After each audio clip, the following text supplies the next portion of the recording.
Very good afternoon. I hope you all had a good lunch. I'm Radha Dasari. I give this keynote wearing multiple hats. The first hat is that I'm an academic. I had my PhD in computer science, actually in artificial intelligence at the University of Buffalo. And then I was an educator at the University of Vermont for 3 years in computer science, after which I switched my career into blockchain, and then I was the technical educator at Web3 Foundation. The other hat that I wear is that I'm also what we call ourselves now an ecosystem agent, so who's working firsthand within the ecosystem and also observing everything that's happening in and around. Like, for instance, being part of this India Blockchain Week and understanding the needs of the ecosystem. Very cool. So let's get started. And yeah, so contrary to what many people think of Polkadot, we are not here to become like that one chain solution that does everything. In fact, we are the biggest bets against chain maximalism. So we do not believe that there is this magical one single blockchain that can solve every single blockchain problem, use case out there. We don't believe that fundamentally, and we would like to be part of this whole blockchain ecosystem, facilitating all of these other ecosystems to work coherently in making Web3 a reality. And yeah, so in one sentence, Polkadot's mission is to provide secure, scalable, and resilient infrastructure. Now, the thing is, we're talking about Web3, and look at the internet today. It has scaled to billions of people. So if we were to include blockchain in some part of it for all of these billions of people, we need these properties for any sort of blockchain that we are going to use, right? So think of a blockchain and think of these key terms. How secure it is, how scalable it is. If we are able to onboard millions and millions of users, how cost efficient it is. So these are the problems that Polkadot has looked at from the beginning, from the bottoms-up design, and then we are able to provide solutions for them. And yeah, so for those of you who are not familiar with what Polkadot is, so Polkadot is the first production-grade sharded blockchain network. By sharding, you have what we call parachains. So all of these are individual blockchains that are running on top of Polkadot parallelly. Each blockchain is sort of a shard. It does its own thing. It has its own business logic. It has its own optimizations. And there's a lot of parallel processing going on Polkadot. So Ethereum plans to implement sharding, but we are one of the first production-grade sharded blockchain network out there. And all of these individual blockchains, they are being secured through the entire security of Polkadot. The security is not divided. So if you were to attack a single blockchain on Polkadot, you'll have to attack the entire Polkadot network. And also, these blockchains are designed to talk to each other seamlessly. We'll talk about more during interoperability, but yeah, so that's the design of Polkadot. And I can this was taken like yesterday, this snapshot. So we have 50 blockchains, 50 parallel blockchains running on Polkadot right now, each one producing a block. Say each chain has its own block number there. For instance, Asset Hub has 5 million blocks. Astar has 5 million. Capex has 3 million. So these are different blockchains with different use cases, right? So there's DeFi, there's identity, there's gaming. So you can find all of them there running synchronously and being protected by Polkadot security. And yeah, so I mentioned about blockchain interoperability, right? Why do we need this? So if you look at last year, the total number of hacks that have happened on the bridges, it's very staggering. I think many people agree that we need a proper bridging solution. So Polkadot, again, tackled this from bottoms up. We tried to create this interoperable design that's going to help blockchains talk to each other without any sort of fear that the transaction is going to be attacked. So we have, I can tell you a really good example that went live actually last week. So we have like a cross-chain app implemented in Polkadot, which is sort of paying salaries to the core protocol developers of Polkadot. So we call them the Polkadot Technical Fellowship. So they are like an on-chain collective. They're a body of 67 members with like different ranks. So the beauty of this application is, think of any sort of open source protocol out there. How are they paying their employees, right? So Polkadot has devised this way of doing a cross-chain application where the Polkadot treasury, the DOT tokens are going to be used on like a DEX, which is on another blockchain called as Hydra. So there, the DOT token is going to be liquidated every single day, like a dollar cost averaging reverse method. And then the USDT is going to be sent to an asset hub from where the Polkadot fellows get their salaries. And here we're talking about salary grades of a regular developer, like $200,000 is what like a lead developer in the fellowship gets. So we are like pushing the boundary of what can be achieved with decentralization, talk about DAO and governance. We have it all there. It's all working, and it's live today, if you want to check it out. Yeah, and then we have this thing in blockchain in general, right? Like I have so much of respect for everybody in this room who think of the Web3 vision and then believe that code is law and ensure that Web3 is accessible to the millions and billions out there, right? So we have this code is law paradigm, and if you think of it, sometimes this can cause friction. There are few people who believe law shouldn't be set in stone. It should change with time. It should change with the context.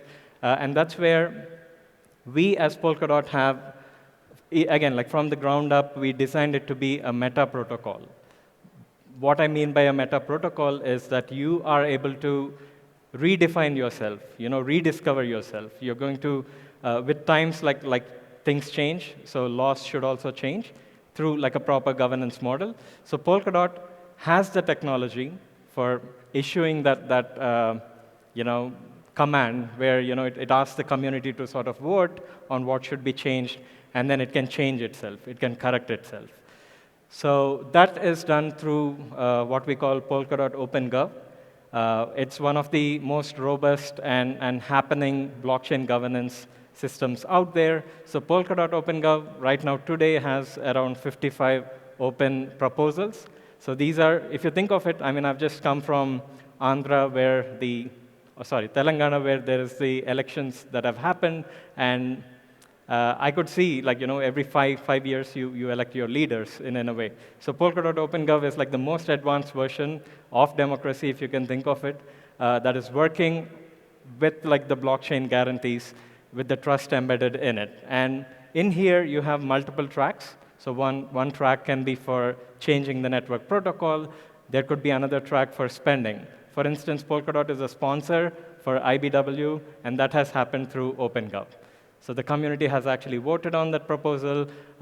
They said, yeah, so this is the place that we should be, educating people about our protocol, and then that's why we are here today. And that's through the OpenGov. And yeah, so not many blockchains have managed to do this. So we are sort of future-proof. We have upgraded in the history since like 2020, when the Genesis block of Polkadot was made. We upgraded almost like 50 times, okay? So without forking the network.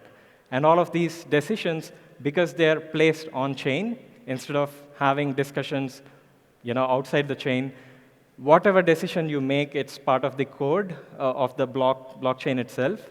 And once the proposal gets enacted through governance, the network is automatically updated with the new rules, and the new block is always created with the modified code. So this sort of design, again, it's unique to like Polkadot, and then we managed to upgrade the network multiple times. Okay. Yes, so I'm going to go a little bit technical because I don't know what the other keynote speakers have spoken about, and I'm a technical educator, so I want to put things out there and make sure all of you understand how resilient like Polkadot technology stack is. So Polkadot SDK, this is what you're going to use to build blockchains in general.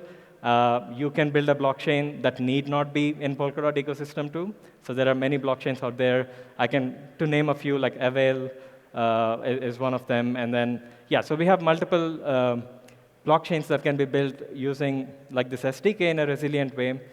And the highlight of this is that it uses Rust, which is like a type-safe language. Not many things can go wrong, and Rust gives you like a highly performant code, right? So you want blockchain applications to be working seamlessly because they are so redundant across so many different nodes in the network. You need a programming language to write that resilient code, and Rust is the answer. And we have WASM, which is WebAssembly, much efficient and robust than like EVM, for instance. And the beauty of WASM is that you can execute it as a machine, even in like a browser. And this is very important for having light clients embedded in the whole blockchain architecture.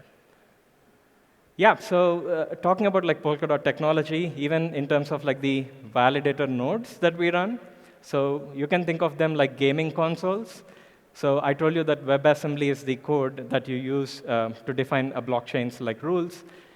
So if a validator has to validate a parachain's like logic, they're just going to plug in that cartridge. So it's just like plugging in a game, playing it by its rules, and removing it, and then adding another parachain. So this is also very unique to Polkadot. If you were to replicate it in other blockchain ecosystems, a validator has to run how many? 4 different binaries on their server, right? So instead of having this sort of flexibility, which is embedded in like Polkadot tech stack. Yeah, so I come from Web3 Foundation. So we steer we steer the, or at least we steered the direction initially for the Polkadot project. Now we are sort of giving it away to the community to steer it. What we do is like we try to fund, we do a lot of research in like different protocols.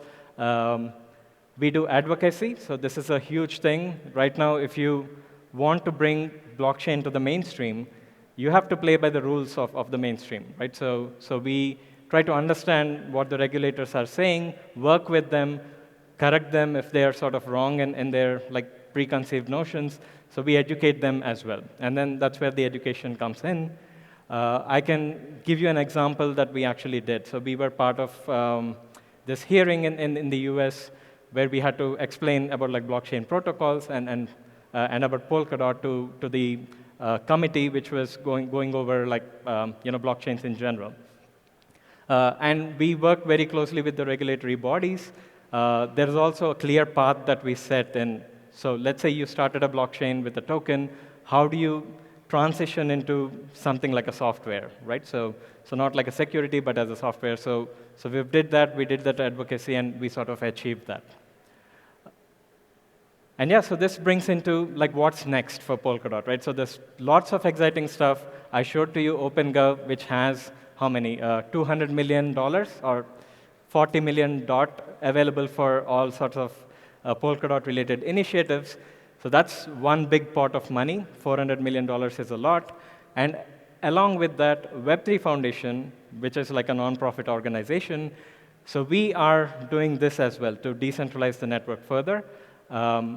So what we are going to do is, so Web3 Foundation, like Cosmos has Interchain Foundation, Ethereum has Ethereum Foundation. All of these foundations are established for one goal. They want to protect like their ecosystem. They want to ensure that the ecosystem and its actors succeed. So we are taking the first step in sort of not letting few central players take all the chunk of money that we have. So we are opening this up for the community. And the community is going to have access to $20 million in this year, in the year 2024, and 5 million DOT, which again corresponds to 25 million DOT. So this is available up for grabs. So if you're an established blockchain company that can develop products, are familiar with Rust, or any sort of like front end that sort of helps like Polkadot ecosystem grow, this is something that you can target for. And this money can go in terms of like grants, investments, or service agreements. So all of that is open. And I encourage you to like sort of look into this program and then sort of apply. the key focus is to find the economically independent actors here. So someone who's not just dependent on the money the foundation gives. So they already have a stable business, and then they're able to help Polkadot grow. The idea is that if the market conditions are terrible, they still sustain, and then they're still serving like Polkadot. So we are always thinking about the long term. We want to be the blockchain that runs, that evolves with these future-proof upgrades, and then stays for significantly longer time. And yeah, so in terms of timeline for this program, the applications are already open. The applications close in June, so there's plenty of time for you to consider. And yeah, so blockchains in general, like the use cases, they are sort of limitless. We already have some people in the audience who have done significant job. You heard about the Deloitte announcement about partnership with Kilt, which is what identity is about. Now, if Kilt was supposed to scale to millions or even billions, do they have the confidence in the tech? Yeah, you should probably ask them, but I can say that Polkadot is doing everything in its power to sort of help these blockchains with these unique use cases to succeed. So if you have an idea for building a blockchain for any of these use cases, you can be assured that you have full control over all the parameters on your blockchain, what all you can customize. So Polkadot is going to give a lot of flexibility. Unlike a virtual machine on which you can run smart contracts, here you have the ability to redefine everything in your blockchain technology stack and still have all the benefits of the shared security as well as interoperability. And lots of exciting updates coming in. Probably this is not a lot of interest for the mainstream blockchain audience, but for those of you who are technical, you can really see that most of the updates that Polkadot is going to roll out in the next year are going to make life a lot easier for people to begin their blockchain projects. The whole thing about winning a parachain auction to get a parachain slot.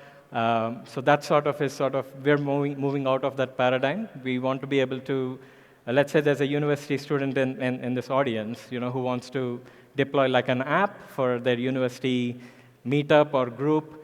You should be able to deploy that and then with very little cost and have some predictable outcome out of it. So we have that plan with the agile core time. We have consensus improvements. We're going to have some zero-knowledge-based consensus improvements, which are going to make it very difficult to attack Polkadot network.